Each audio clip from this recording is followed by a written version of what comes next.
Salut à tous et à toutes. Eh bien écoutez, on va démarrer cette vidéo d'après-match du coup OL-OM. Alors ce qu'il faut savoir, c'est que j'ai fait toute une vidéo tout à l'heure. Et sauf que, en fin de compte, j'ai tout fait. Sauf que j'ai tout fait sauf activer le micro. Donc du coup, quand j'ai voulu commencer à faire la vidéo, je me suis aperçu qu'il n'y avait aucun son. Donc il va falloir tout refaire. Alors qu'il y a de l'actualité. J'ai pris pas mal de notes. On va la refaire en espérant que ce coup-ci, ça fonctionne comme il faut. Allez, on voit ça tout de suite.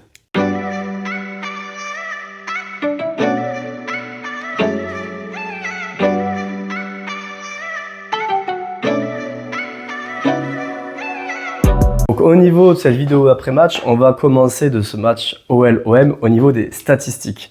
Donc bon, statistiques forcément, en jouant à 10 contre 11, pas à l'avantage de l'Olympique de Marseille, on en reviendra d'ailleurs tout à l'heure sur ça, parce que Benoît Bastien, il y a des choses à redire quand même. Donc au niveau statistique, on voit que du coup, il y avait 63% de possession à 37% de possession pour Lyon, 22 tirs pour Lyon contre 9 pour Marseille. Chose importante, par contre, sur 22 tirs, Lyon en a cadré 9, tandis que l'Olympique de Marseille en a cadré 5 sur 9.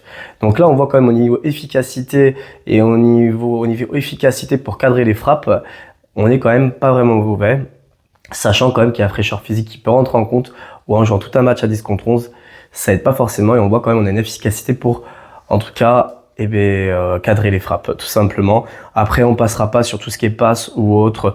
Bon, on voit coup de pied de poing, 10 pour Lyon contre 3 pour Marseille.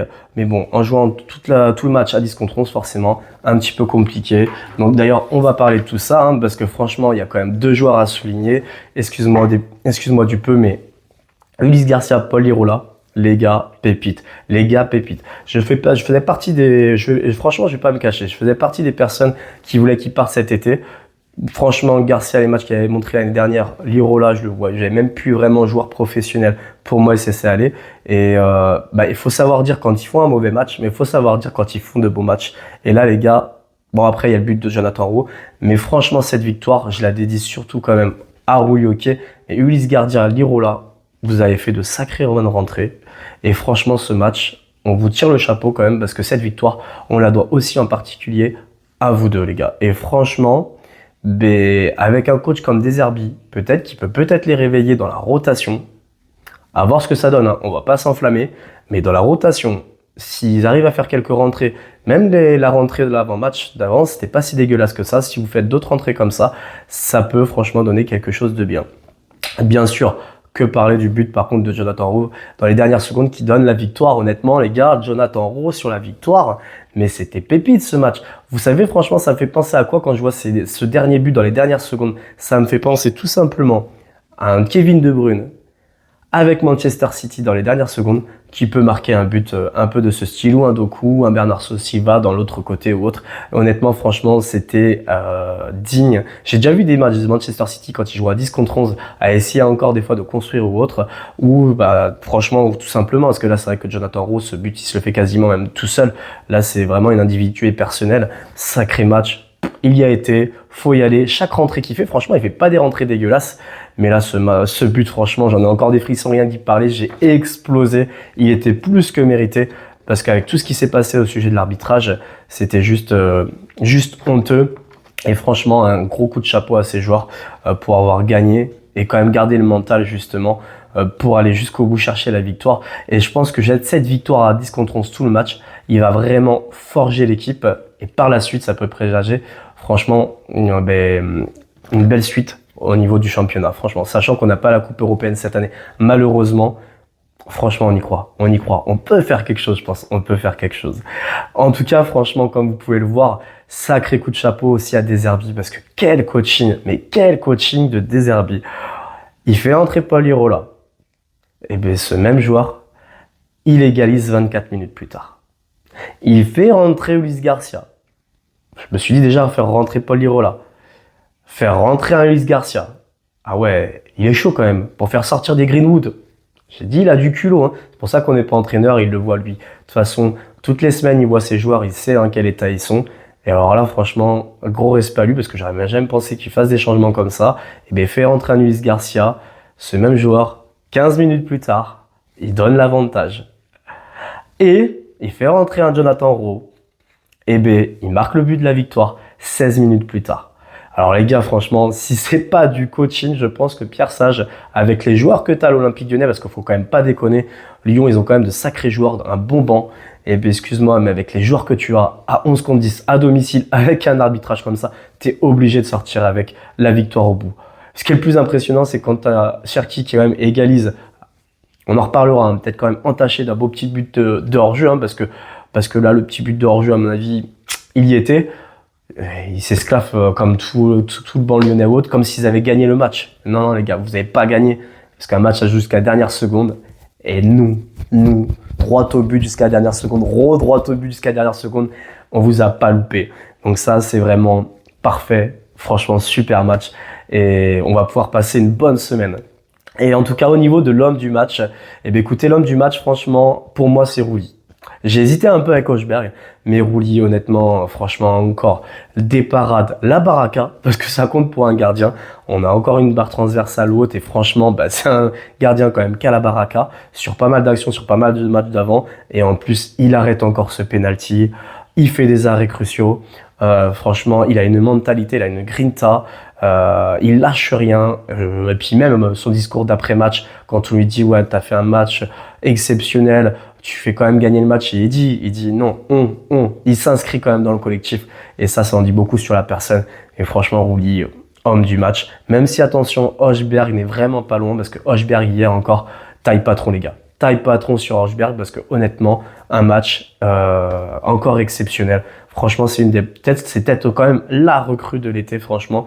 Quand il y a Rabiot qui va venir titulaire et peut-être Kondogbia dans la rotation remplaçant, les gars, on va avoir un milieu de terrain. Honnêtement, franchement, je vois quand même Paris au-dessus encore cette saison. Monaco qui est quand même très solide. Mais honnêtement, avec cet effectif-là sans Coupe d'Europe, on doit au minimum finir dans les 3 premiers et au moins essayer de jouer le titre jusqu'au bout. Vraiment. Au niveau de la note des joueurs, donc bon, je suis pas toujours tout à fait d'accord avec cette note-là. Hein. On voit que Wai, il a 4, bon 4, même si on leur a mis un 3, 3,5. Après, je vais pas tirer sur les joueurs offensifs, honnêtement, parce que bon, sur ce match-là, c'est compliqué de noter des joueurs offensifs. Dès le début du match, on joue à 10 contre 11. Ils vont pas pouvoir jouer totalement leur jeu offensif. Faut qu'ils fassent beaucoup d'efforts de repli défensif pour défendre, aller en contre physiquement. Il faut quand même envoyer, ça les fatigue. Donc honnêtement, je vais pas vraiment juger en fait les attaquants parce que bon, sur un match comme ça, c'est compliqué. Mais Wai, ça a été encore très très compliqué pour lui. Honnêtement, oui, un petit peu d'appel ou autre. Mais techniquement, pour garder le ballon, enfin, je trouve qu'il était pas dans le rythme, il était pas dans ce qu'il fallait.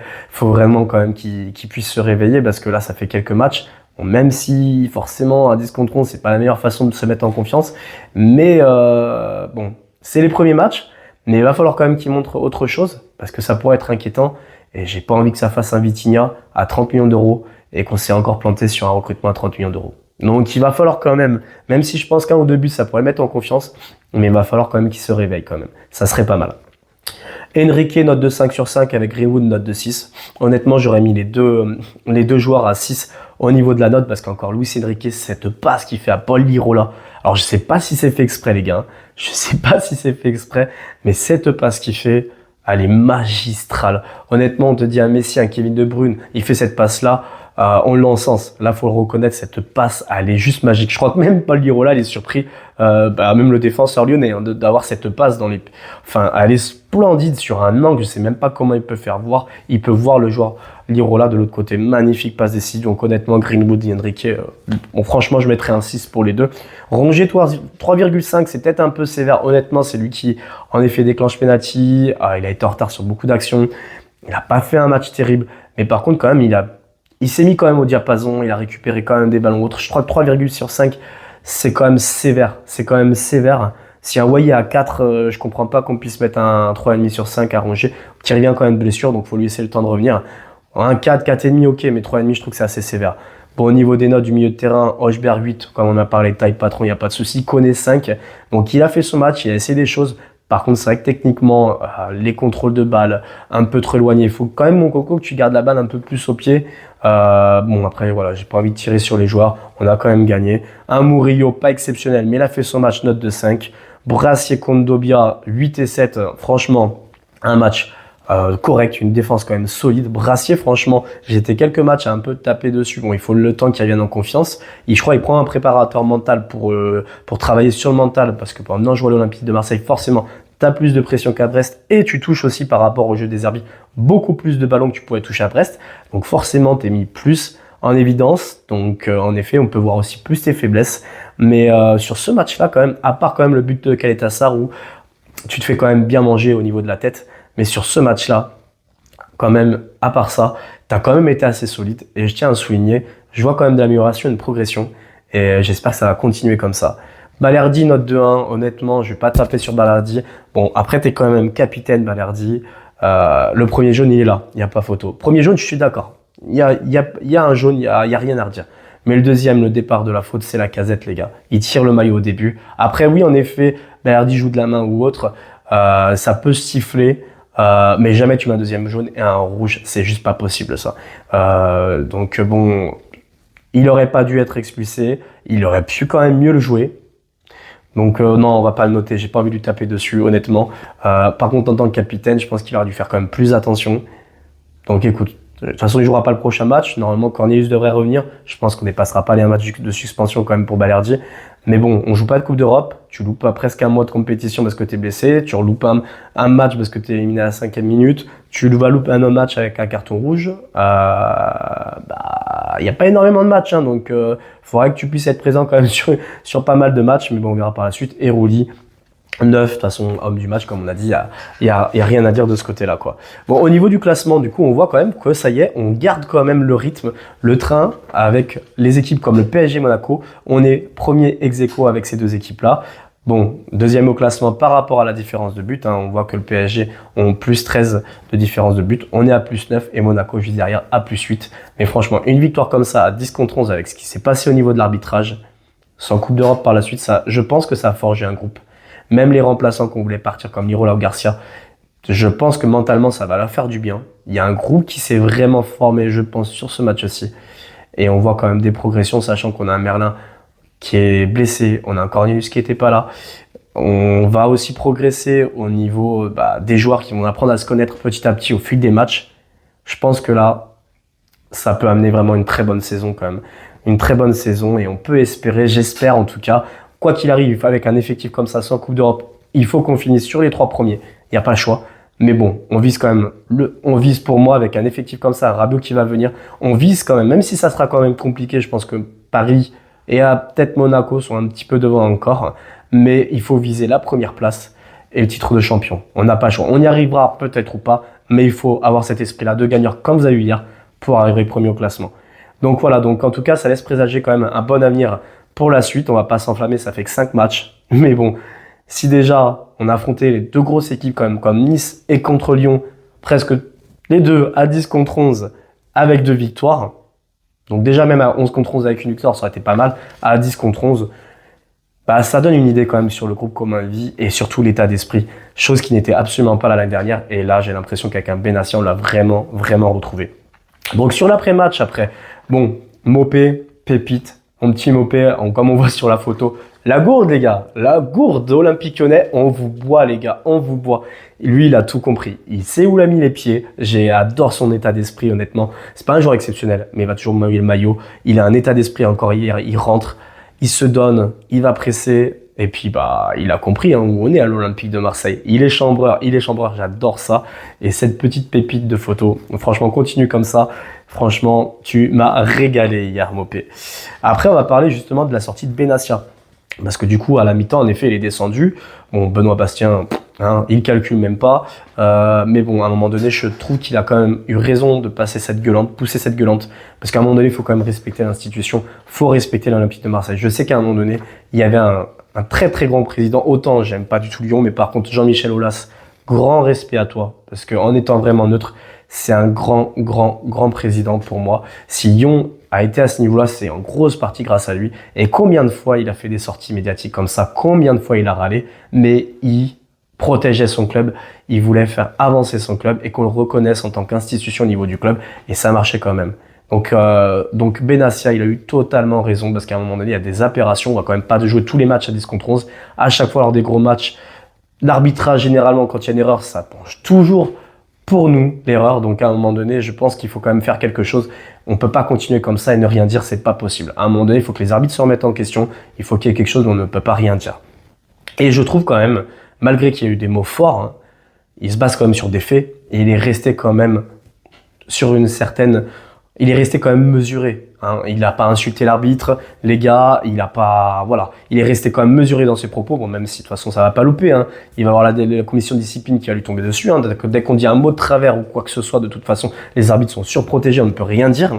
Mais bon, ça on verra bien par la suite. Mais bon, à mon avis, je pense qu'il aura quand même je sais pas, quelques temps de suspension ou autre. De toute façon, s'ils peuvent encore nous niquer là-dessus, excusez-moi du terme, hein, mais ils vont le faire. Hein. Mais on serait pas choquant, hein, ça serait pas le premier. Je crois qu'il y avait Rivière, le président de Nice, qui avait pris un peu de suspension quand il avait râlé aussi. Mais à un moment donné, je pense que les présidents, c'est aussi à eux de faire le boulot. Je veux pas que Marseille soit avantagé. Il l'a dit, il veut pas que Marseille soit avantagé, mais il veut juste une justice et que des équipes soient arbitrées de la même manière. Et là, je suis désolé, en étant neutre, il y a trop de problèmes à chaque fois sur les gros matchs avec l'Olympique de Marseille. On se fait toujours avoir. La majorité, on se fait avoir. Donc à un moment donné, en effet, il faut dire quelque chose et il faut plus faire passer ça. D'ailleurs, le discours de Benassia, il a parlé vraiment, comme Longoria a dit, il a parlé vraiment au nom du club et le discours reflète totalement la pensée de la direction. C'est-à-dire que Longoria ou autres sont totalement d'accord avec eux et soutiennent totalement Benassia. Et ça, c'est important de le dire.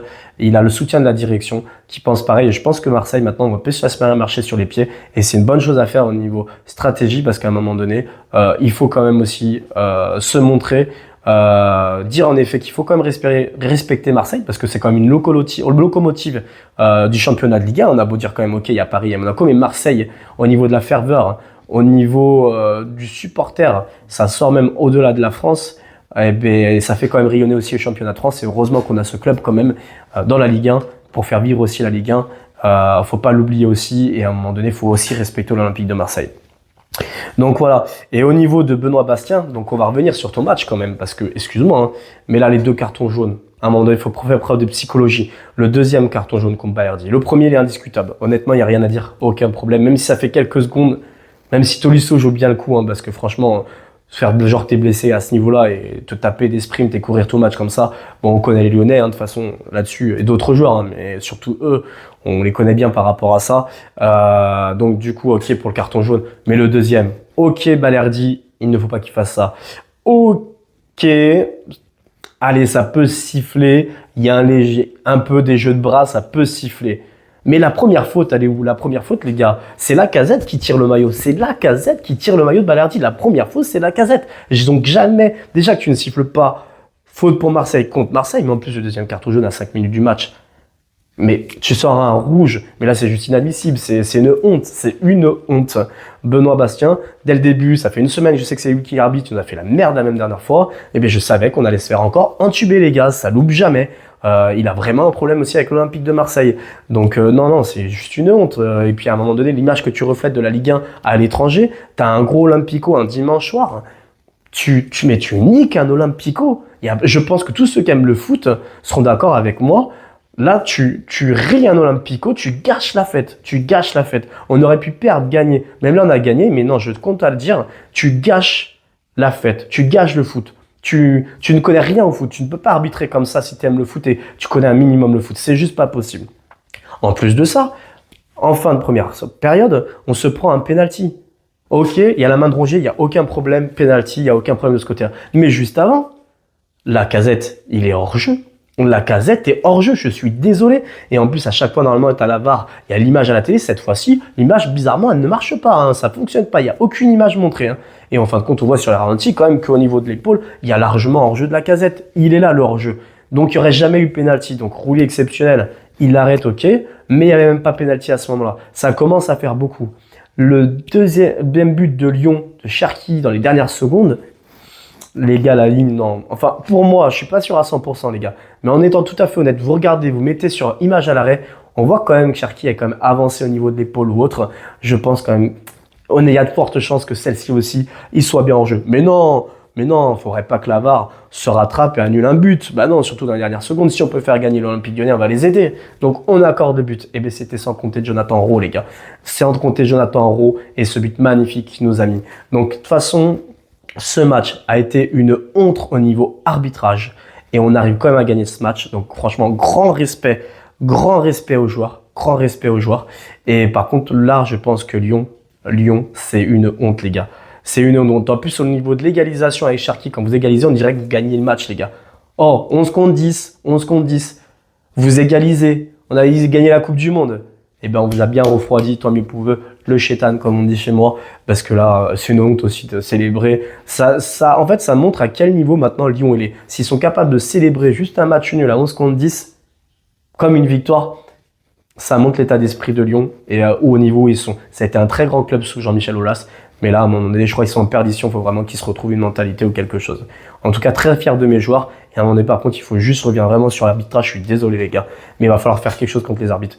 Les arbitres sont devenus intouchables. On ne peut plus les toucher. On ne peut plus rien dire. Ils sont placés même au niveau des joueurs. Au-dessus des foot. Au-dessus des joueurs, au-dessus du foot pour moi. À un moment donné, il faut arrêter. Il faut qu'ils redescendent. On ne peut plus parler. On ne peut plus rien. On peut faire plus preuve de psychologie. On ne peut rien leur dire. Ils font des erreurs. Ils ne sont même pas capables de les admettre. Officiellement, je parle. Et à un moment donné, non, il faut vraiment qu'il y ait un gros travail. Moi, de toute façon, il va falloir mettre le micro. Je le dis depuis longtemps. Ce micro au niveau de l'arbitrage, tout le match, et pas des moments quand on le souhaite, quand ça arrange, quoi que ce soit. Les communications avec la VAR, pendant tout le match, le micro au niveau de l'arbitre. Déjà, il y aura des joueurs peut-être aussi qui se permettront moins de choses parce qu'ils seront écoutés. Au moins, il n'y aura pas de sous-entendu, on entendra tout. Mais je pense qu'il y a beaucoup d'arbitres que ça ferait redescendre un peu sur terre, hein, qui se permettraient moins de choses aussi. Et qu'à un moment donné, il faut aussi pouvoir juger des arbitres parce qu'ils ont quand même le poids du match. Et honnêtement, ils peuvent changer des matchs tout seuls, comme ça aurait pu être le cas hier si on n'avait pas une équipe exceptionnelle. Donc Benoît Bastien, j'espère ne plus jamais te revoir arbitrer notre match. Ou sinon, il va vraiment falloir que tu te remettes en question. Et puis sinon, écoutez, le match contre Strasbourg, le prochain match contre Strasbourg qui va arriver, me tarde qu'il arrive. Attention Strasbourg. Attention parce que c'est pas Strasbourg de l'année dernière, c'est une très bonne équipe en ce moment. Donc on verra ce que ça donne. Mais en tout cas, en espérant quand même pouvoir jouer le match à 11 contre 10 ce coup-ci parce que ça commence à faire beaucoup là. Faut arrêter un petit peu. Bon, je vais m'arrêter là parce qu'on est quand même à 21 minutes de vidéo. Plus, sachant que la vidéo d'avant, j'avais coupé le micro. Donc là, normalement, ça devrait marcher. Mais écoutez, je vous souhaite une bonne semaine à tous. Je pense qu'elle sera bonne après cette victoire. Bonne semaine à toutes et à tous. Bon courage pour la semaine et on se revoit lors de la prochaine vidéo de l'avant-match de Strasbourg. Allez, ciao!